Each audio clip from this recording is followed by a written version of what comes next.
우리 지역의 현안들을 날카로운 시선으로 들여다봅니다. 시사날 문을 열었습니다. 자, 1심 판결이 완전히 뒤집어졌습니다. 지난 5월 13일 포항지진 손해배상 청구 소송 항소심 재판 선고가 있었습니다. 포항지진을 촉발지진으로 보고 정부의 책임을 인정했던 1심 재판과는 달리 항소심에서는 포항 시민들의 청구가 기각되면서 시민들의 격앙된 반응이 나오고 있습니다. 자, 포항시민 대다수가 참여한 이번 소송 2심 선고에 대해서 자세하게 알아보고요. 앞으로의 대응 방법들도 논의해 보도록 하겠습니다. 오늘 세 분 스튜디오에 모셨습니다. 자, 먼저 모성은 포항지진 범시민대책본부 공동대표 함께합니다. 안녕하십니까. 공봉학 포항지진 공동소송단 대표 변호사 자리했습니다. 네, 안녕하십니까. 네, 오늘도 날카로운 시선을 더합니다. 천영길 시사평론가 함께합니다. 안녕하십니까. 시사날이 준비한 주제 화면으로 먼저 만나봅니다.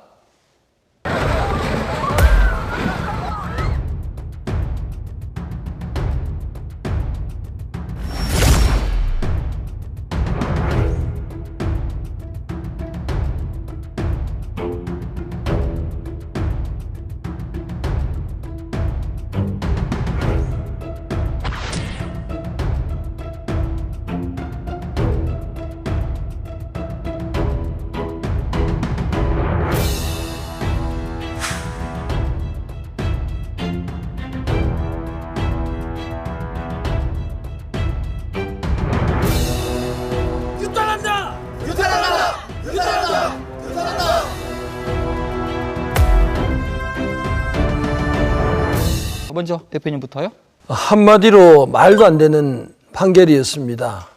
어떤 판결이든 재판이든 피해자 입장을 우선 고려해 줘야 됩니다. 그럼에도 불구하고 이번 재판은 피해자, 즉 피해 국민들의 입장은 아랑곳 없이 가해자, 즉 대한민국 정부의 입장만 고려한 재판이었습니다. 왜냐하면 정부 스스로가 발표한 내용까지 모두 부정을 하고 있기 때문입니다. 그래서 사회 정의를 무너뜨리는 재판이 아니었나 생각합니다. 그러니까 첫 번째로는 촉발 지진인가 자연 지진인가. 이게 촉발 지진이라고 한다면 그렇다면은 국가에게는 책임이 있는가? 그리고 이 재판에 이 천문학적인 위자료의 범위가 재판에 영향을 주었는가? 이 세 가지의 범위를 나눠볼 수 있을 것 같은데 먼저 이 포항 지진을 촉발 지진으로 인정할 것이냐 이 부분에 대한 쟁점을 들어보도록 하겠습니다. 2심 재판 과정에서 세 차례의 변론이 있었다고 하더라고요. 어떤 이야기들이 나왔을까요? 네, 그렇습니다. 주로 촉발 지진 여부에 대해서 이게 촉발 지진이냐, 즉 인공 지진이냐 자연 지진이냐 이거를 논의하는데 시간을 많이 할애한 것 같아요. 1심 재판을 할 때하고 조금 다르게 항소심에서는 훨씬 더 이건 자연지진이다. 이건 모든 이 사회에서 알려진 것이 포항 지진은 지열 발전에 의해서 촉발된 지진이라는 것이 통설인데 그게 주류인데 변론인들은 나와서 아닙니다. 자연지진이 주류입니다. 포항 지진이 자연지진이라고 주장하는 학자들이 더 많습니다. 이런 식으로 허위 변론까지 하고 있다는 것을 확인했습니다. 그래서 저는 아까 다른 분도 말씀하셨지만은 정부의 비겁함을 봤습니다. 스스로 촉발 지진을 밝혔고 그것을 인정을 하고 수용한다고 해놓고 이제 와서는 딴 말을 하는 그 비겁한 정부의 모습을 보게 됐습니다. 대구고등법원 항소심 법정에 들어가니까 판결의 취지를 설명을 하는데 기가 막힙니다. 촉발 지진은 인정하지만 국가가 배상해야 할 배상 책임은 인정할 수 없다는 얘기를 했습니다. 정부로부터 고의성이나 과실성을 찾아볼 수 없다는 말이었습니다. 제가 이런 뚱단이 같은 말이 어디 있습니까? 고의성, 과실성이요? 고의성은 당연히 찾아볼 수 없겠죠. 과실성이 왜 없습니까? 차량을 운전을 하는데 주행 중에 갑자기 중앙선을 넘어서 상대방 차가 와서 제 차를 받아갔어요. 추돌을 시켰어요.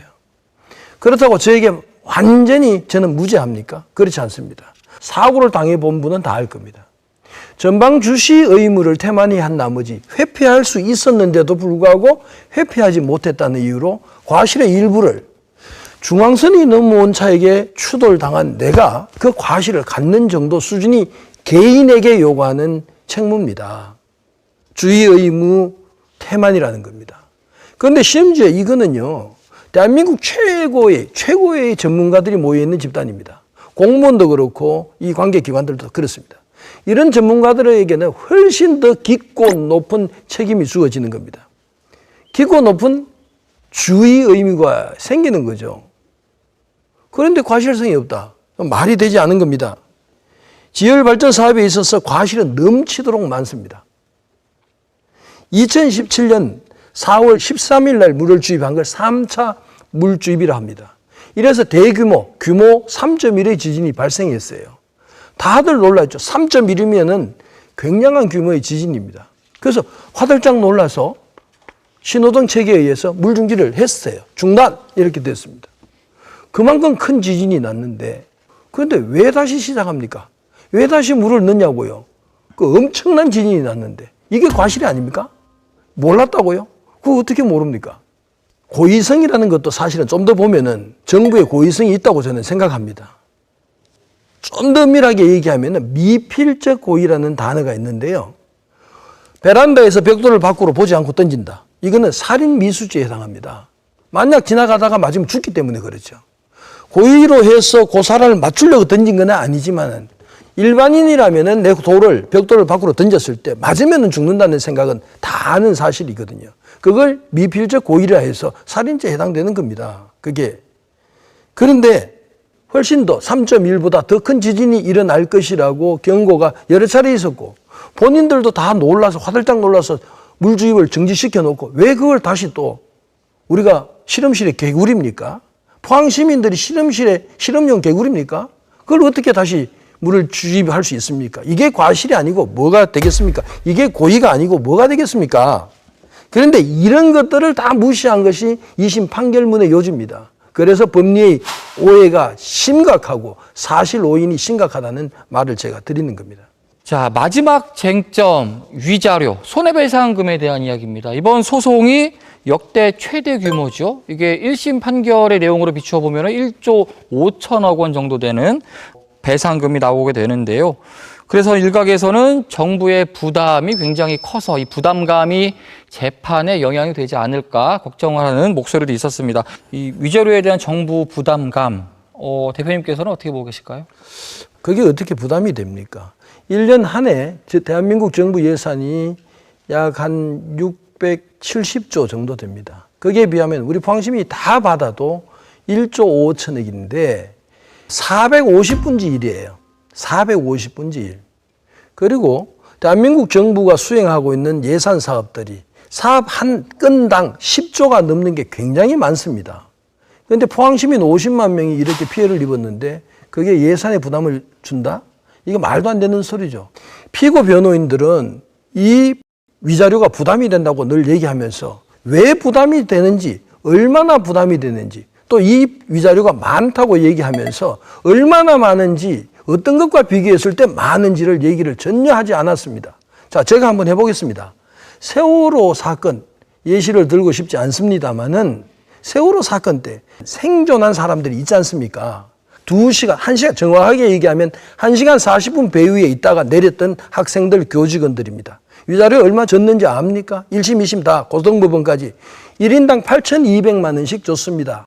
그리고 그 가족들에게 2천만 원, 3천만 원씩 위자료를 또 줬습니다. 그래서 1인당 1억 이상씩 줬습니다. 그런데 포항 시민들이 1년 동안 내내 전진, 본진, 여진으로 고통을 당하고 말이죠. 그리고 자살 충동을 느끼고 하나밖에 없는 어머니를 잃고 또 뱃속에 들어있는 얼굴 이쁜 보지도 못한 어린아이를 유산 낙태시키고 그 젊은 어머니의 마음은 생각해 봤습니까? 그런 거는 아랑곳도 없이 단순히 포항에 주는, 시민에게 주는 위자료가 부담스럽다? 많다? 이 말도 되지 않은 거죠. 이 부분을 대표님께 좀 여쭤볼게요. 우리 포항 시민분들이 40만 명이 넘는 분들이 공동소송에 참여를 했잖아요. 그렇기 때문에 한 가지 재판으로 이루어지고 있다고 생각하시는 분들이 많으실 거예요. 그런데 보면 선행 재판 그리고 후행 재판으로 나누어서 진행이 되고 있더라고요. 이 부분에 대한 설명을 한번 해주시면 좋을 것 같습니다. 네, 지금 포항 시민들이 시민소송, 즉 포항지진 피해 위자료 청구 소송에 동참한 인원수는 정확하게 49만 9,881명입니다. 50만 명의 포항 시민이 저는 이 위자료 청구 소송에 동참하고 있습니다. 그런데 그 중에 1심을 먼저 이겨서 항소심에 올라간 인원수는 약 4만 7천 명 정도에 이릅니다. 그 4만 7천 명인데 지금 정식 법정 용어는 아니지만 대표 소송 또는 샘플 소송 이런 표현을 해서 그중에 대표되는 사건 번호를 앞장 세워서 이 소송이 결과가 나오면 나머지도 이하 동 똑같이 처리하는 형태를 띠고 있는 것이고, 지난 5월 13일에 선고 난 것이 그게 첫 번째 선행된 소송입니다. 그런데 이런 소송이 몇 개 있냐? 크게 두 가지 있습니다. 방금 선고 난 2심에서 판결 난 첫 번째 선행 소송이 있고요.